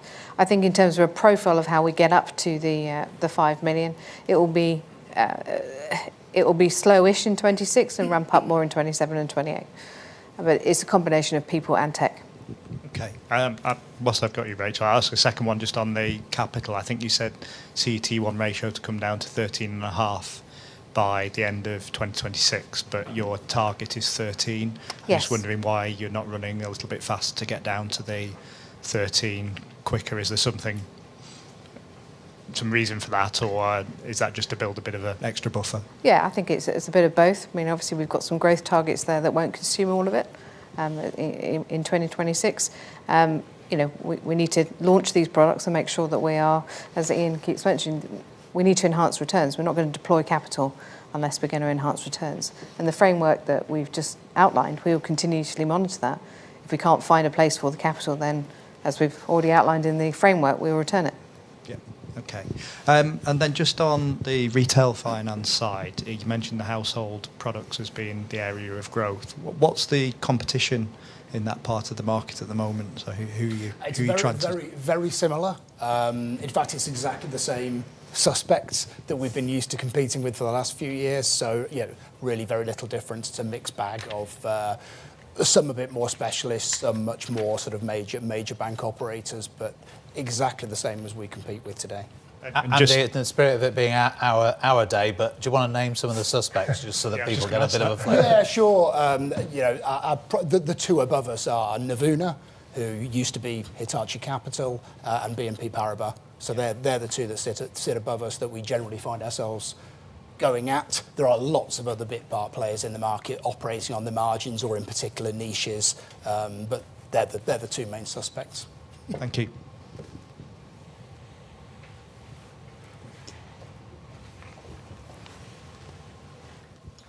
Tom Hearn here. Just on the home improvement, are you going to be lending only to homeowners or also landlords? And then is it going to be non-interest finance, non-IFC? Yeah, so yes to homeowners, not to landlords. So it's very much a direct-to-consumer play in that respect. And sorry, your second question was? And then in terms of interest-free credit? The interest-free, yeah, it's a mixture. There is a good chunk of interest-free credit in the marketplace. They also use traditional deferred interest-bearing credit, which will be the sort of credit where you have a payment holiday to begin with, perhaps 6 or 12 months, and then it will roll into an interest-bearing agreement. But those APRs are particularly low, so typically they might be between 6 and 9%. So it's a very different sort of... so you've got an interest-free crowd, and then you've also got a very low-rate interest-bearing element to it as well. And are you more thinking of like bathroom, kitchen improvement? Is that the type of... Exactly, yes, exactly. So it varies. So it could be windows, conservatories, things like that, or it could be kitchens, bathrooms, bedrooms, etc. And as I say, going forward, increasingly, boilers is another large part of the market as well, gas boilers. And of course, as the years go by and we see more and more renewable technology come in, we'll see those two swap out over time, I suspect. And would you have any maximum you'd be thinking? Would you have to put a maximum on that type of lending? A maximum lend amount, 50,000. Okay, thanks.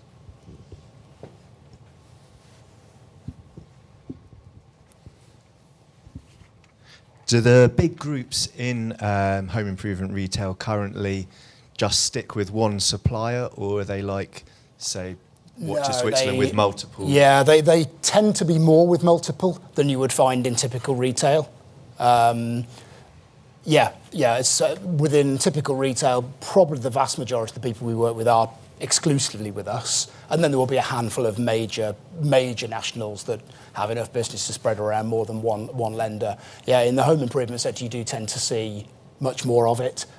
You also have specialist lenders within the home improvement sector that are lending to a very different sort of risk profile of customer, which obviously is not where we will play.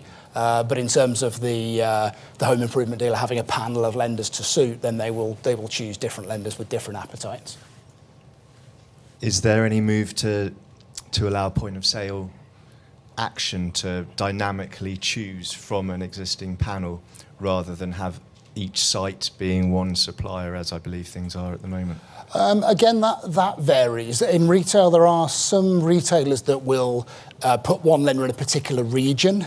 In home improvements, you don't tend to see that. It will likely be multiple lenders in each site, so that they have that sort of waterfall of credit risk appetite in each site. So different to what we see today in that respect, I would say.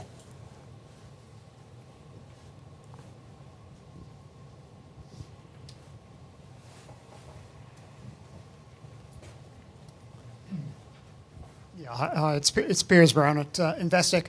I've got three. Maybe I don't know if you want to take them in turn, but the first is just on the scaling of the buyback. If you could share some of the thinking about 10 million, why only 10 million, and did you think about going for more, just given the size of the book discount the shares are currently trading at? It looks like quite an attractive proposition to be retiring equity at this point.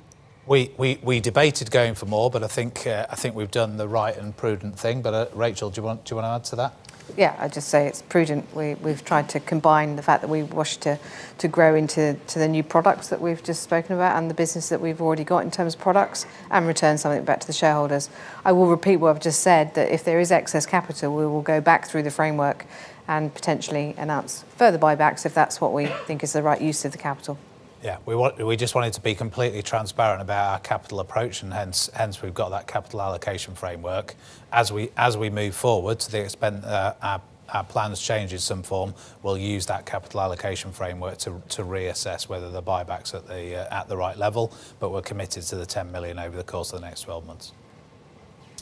Okay, perfect. Then the second one, sort of detailed point, probably for Rachel, on the 12 million additional cost to achieve the 25 million of cost savings. Can you just give us some colour on what exactly that 12 million is going to be spent on? Is it restructure? Is it redundancy costs or service contracts? What's the nature of the spending? It will be a combination of people costs and also technology spend to ensure that we can get the costs out as quickly as possible and make sure that the business is digitalised as possible going forward. So this is simplification as well as taking out some people. And the final one is actually probably for Rajat on the savings business. I mean, we have a lot of banks complaining about just the savings market being ultra competitive at the moment. I mean, are you able to share any numbers on what the current average rate paid is on the savings book and what you're seeing on the front book, whether that's in excess of what the back book's currently paying? And I suppose allied to that, your confidence in being able to fund the pace of anticipated lending growth on the deposit side at acceptable rates. No, we don't see enhanced competition. I know there was a question actually in the first half, which was similar. We don't see anything change a lot. If anything, we're actually so the current quarter we haven't had the need to raise a lot of savings because of our vehicle finance proceeds. But generally, if we had to go out and sort of raise, we think actually we could raise new money at better cost than back book, which gives the confidence that we think we could manage our margins quite well. The market continues to be incredibly liquid, and what we are also looking at, as I spoke of, is diversified distribution channels to just access more pools, both in terms of segments and potentially distribution aggregators, deposit aggregators. All that will mean is that we will be able to access millions of additional clients and billions in additional deposits. So I think we're very well poised to actually continue to optimize the cost of deposits in the year ahead.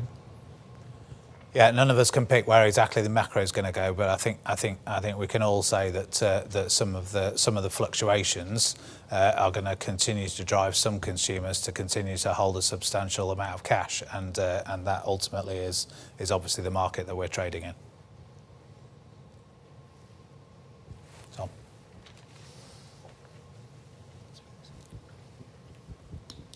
Just another question on the cost management.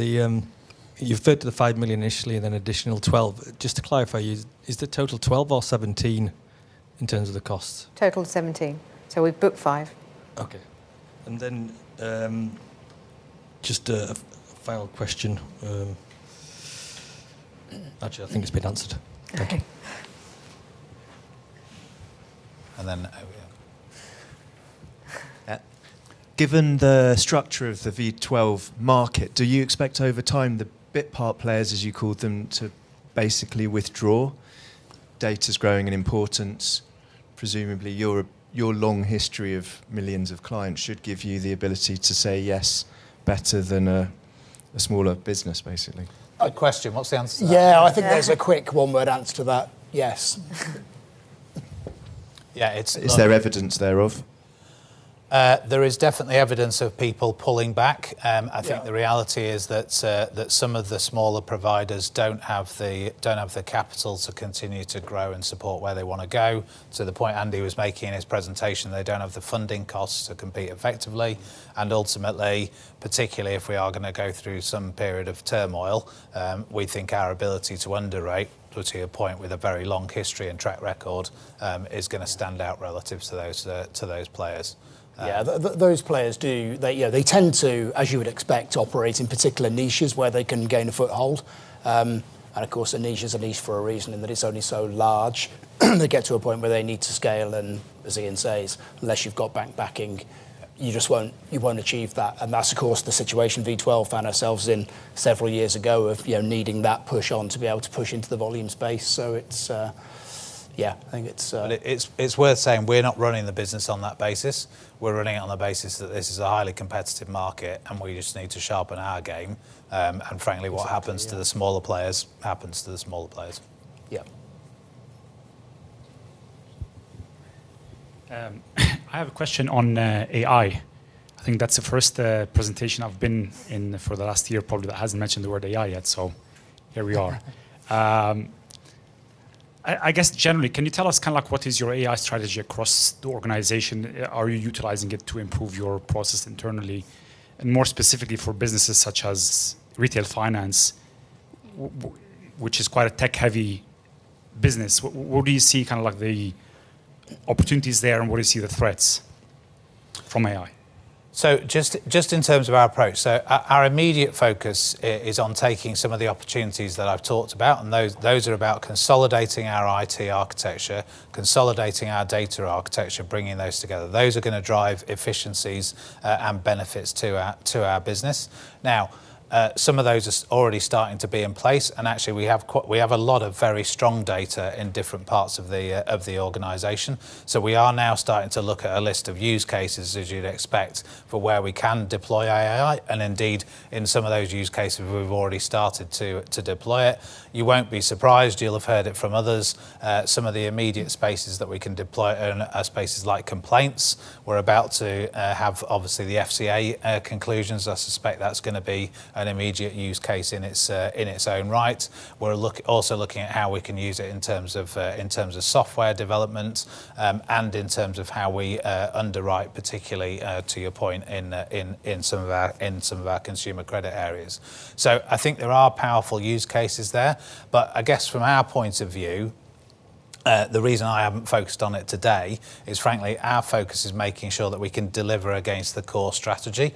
I think AI will be an enhancement to that strategy, but it's not going to deliver the strategy for us. So our focus is making sure that day in, day out, we're focused on delivery against the things that I've talked about, and we'll be looking to use AI where we can to really enhance it.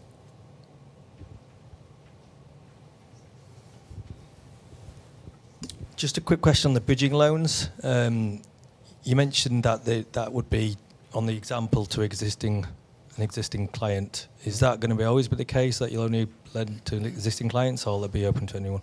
No, not at all. I think it's a huge addressable market that we need to go after. I think Ian said it well in his intro. A bridging facility is often an in to get in with a new borrower and build a relationship, and that is typically on the way into a development, or where they've built something, not selling quite as they planned, they need a bridging loan to extend, and that's when you get into borrowers on the way out. So it's an enhancement to what we can offer existing borrowers, but it's certainly a new distribution channel that will bring us more borrowers.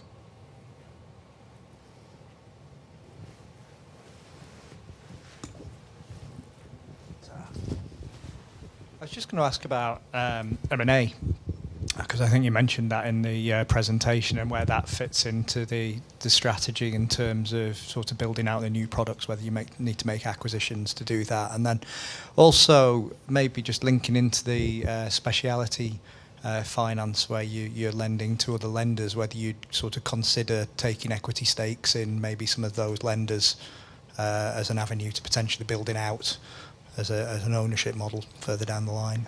Well, I'll let Luke take the lateral half of that in a second, but essentially in terms of M&A, look, our 110% focus as a team is on how we deliver against this strategy organically. As we've said across the course of this afternoon, we think there are loads of opportunities in our addressable markets for us to do exactly that, building on a lot of the capability and, frankly, teams that we've already got in the business. So I don't want to stand here and completely rule out that something comes up that offers real value or might accelerate the strategy to a significant extent. But I am not, and these guys certainly aren't, trawling the market looking for where the next where an inorganic opportunity might sit. Our focus is on the very significant opportunities that we've got organically as we march forward. Luke? So Gary, I think when you provide a non-bank lender with speciality lending, you obviously get very good insights into the business, to the quality of their equity, the quality of their management team, their loan book, procedures, etc., etc. So it's definitely sort of a date before you marry model, where if you know the business very well and there is an opportunity to have those discussions, then absolutely. I think a lot of our competitors will tell you that is an active strategy of theirs. And I think a good market published example of that is Shawbrook acquiring ThinCats, where they learned through the business through a senior line, and they've ended up acquiring the business. Thank you. If there's no more questions in the room. Oh, sorry. In business finance, Luke, could you give us some more clarity on how much of the business has an intermediary or some kind of referral commission element? So I think there's two aspects to it. On our ABL products, we don't work with brokers, so we work with debt advisory, PE firms, accounting firms, etc., on a small panel that introduce business to us. So there's no fees that we pay out to them via those introductions. Slightly different on the real estate side. We probably get about 30% of new business from commercial brokers and other introducers. But as I said, as we expand into the bridging market, we expect that to go up. Importantly to say that when we do step into that broker market more, we won't deal with all brokers. We'll obviously have a very select panel that we'll work with initially, just to make sure that we get the right quality of deals into the business. So I don't know if that answers the question completely. Yeah. Okay. We do have some online questions. Go on.